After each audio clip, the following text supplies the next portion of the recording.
Welcome back to another episode of the Ipswich Career Mode here on FC25, where today you can see there we are in the month of March, where we have FA Cup quarterfinal action against Aston Villa. We currently sit 10th in the Premier League. Now, this is a voiceover because I quickly forgot to record this video on time for today, so a voiceover had to do. I recorded a gameplay last night, voiceover today, the day that's coming out. Rooney Bargi, he's slowly becoming my starting right winger. Zagrover is a decent player, but we're going to push him out on the left. Rooney Bargi is our starting player, so there is that. We start the game off here with Newcastle with Garcia, the youngster, giving up a penalty, and it obviously is quite a penalty. You'll see the replay in just a second, but it definitely was a penalty. As you can see here, Garcia just absolutely no ball takes out Joelinton, and Mr. Isak will step up and he'll put Newcastle United 1-0 up with the cheeky little chip down the middle of Panenka. But then here comes Morgan Rogers coming down the field. He tries to turn back on the defender, on the midfielder, and it's actually Luke Shaw, so the defender, the left back. He gets taken out. He gets a red card. Newcastle are down to 10 men. And you would think that I would be able to go back into this game now and possibly win that, but you see possibly a different outcome later down the line. Not quite sure if that was a red card, but it was definitely yellow card worthy. They gave him the red card, but you can see here we make nothing of that free kick, and Isak comes down the field about 10-ish minutes later. It makes it 2-0, and then here comes Ipswich Town coming on the back. It's Haji Wright down the byline, and he'll find the back of net to make it 2-1 to cut the lead in half. And then right before halftime, Rooney Bargi, there's a reason why he's starting at right wing. There's a reason why he's staying at right wing at the moment. Fancy footwork to get past the keeper. He finds the back of the net, sips his cup of tea. We go into halftime 2-2. And it looks like we might be able to sneak past them with those 10 men. This shot by Haji Wright is absolutely beautiful. That's why Zagrover is still on the field, because he can produce those types of assists. Ipswich Town take the lead 3-2.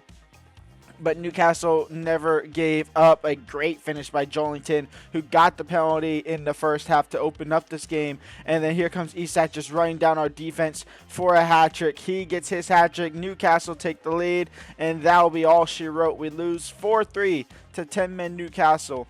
Not the best performance to open up the episode there, but Isak with a hat-trick. He might be a striker that we look out later down the line, a couple years from now. We went ahead and just simmed through the Southampton game, and honestly, it worked out perfectly. You'll see why in a second, but we simmed against them. Haji Wright opened up the scoring in the 63rd, and in fact, I think that's the only goal. I think we pick up a 1-0 win against Southampton. It is a very somewhat even game there, possession-wise, shots-wise, wasn't too far up. Next up is Aston Villa in the quarterfinals of the FA Cup. They have lost 3 of their last 5. You can see there all the other quarterfinals. You can pause it if you want. Arsenal and Tottenham. That's who Bournemouth is playing. You just can't see it because Tottenham's logo is white on this game, and they don't change it. So yeah, there's that. We are taking on Unai Emery, who in real life is also struggling. The Unai Emery effect is finally going into place for Aston Villa, and Aston Villa fans are finally understanding why Arsenal fans wanted him out and why we got him out, because he hits a plateau and he hits it hard. Haji right here, though. He has earned that starting striking spot with the bicycle kick here against Emi Martinez. He finds the back in net. Ipswich Town take an early lead in the quarterfinals. We're trying to make a trip to Wembley, and this man is doing everything in his power to make that happen. I mean, just look at that bicycle kick. Oh, but it's not going to show it again. Okay, I cut that out. Ollie Watkins, though, and Lucas Paqueta putting the pressure on Baldman, putting the pressure on our back line, and eventually, I don't think it actually works out, to be completely honest, as Kamada finds Bailey now, and Leon Bailey hits the post, so a chance that possibly should have went in. Baldman had no effort there. We're into the second half now. It's still 1-0. It's O'Shea trying to get up for it. It's an easy header save for Emi Martinez, but we find Haji Wright after interception, and Haji Wright hits the post, but this time it goes in, unlike their effort in the first half, and Haji Wright doubles his goal tally and doubles Ipswich Town's lead and puts us 1 foot into Wembley.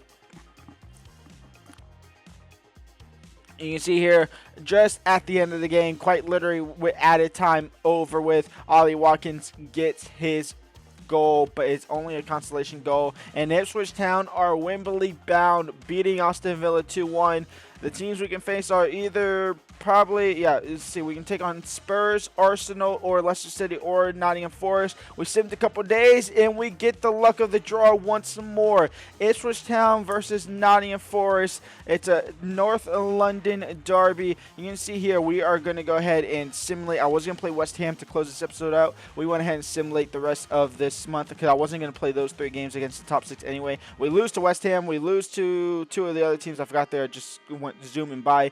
Again, for this game against Nottingham Forest, guess who starts? Zagrova on the left, Rooney Bargi on the right. That's about the only changes that I have been making as of late. That might be a permanent change. Omari Hutchinson might have just lost his starting spot for Rooney Bargi because he is great, but Zagrova is only a loan deal, so there's questions of whether or not he'll come back next season too. You can see there, Tottenham versus Arsenal in the semifinals. Ipswich versus Nottingham Forest. We're looking really good to come back to Wembley to fight for a final. We're trying to open up here early with the Rooney Bargi effort. Need to get his curve, his finesse traits up there just a little bit. But here comes Rooney Bargi finding Haji right. A bullet of a shot that size the side netting. And we still can't find the lead. And right before halftime, Morgan Rogers steps up, and Morgan Rogers finds the back of the net in Ipswich Town. Go into halftime 1-0 up here at Wembley. A tame shot for Nottingham Forest, which would actually kind of open up the floodgates for them. They came crashing in. I don't know if I show you every single chance that they have, but they had a lot of chances. The second half, that one right there I thought was in for sure. Just missed the mark wide. And here comes Gibbs White just running through our midfielder. And actually, look at this. I thought the game was over. Plus 2 minutes, we're at 97 minutes. But guess who's out? Rooney Bargi. He gets injured. The game must have glitched out and just played on for more additional time. And as soon as they get the ball back, it was supposed to normally kick it back to me, kicking back to the keeper. He tried to play his own player, but the referee blew his whistle. He was having none of that. And Ipswich Town are going to Wembley. They will be taking on Arsenal in the Champions League, in the FA Cup final, which will set up for the next episode on Monday, where we'll have the season finale of this. As you can see there, we lost to Tottenham and Chelsea. We did manage to beat Manchester United 2-1 in that fixture simulation stuff. We did lose to West Ham as well in that month prior. But yeah, next episode we have the end of the season. We have Brighton, Leeds, Everton, and all of that. But for now, go and leave a like, subscribe, and peace out.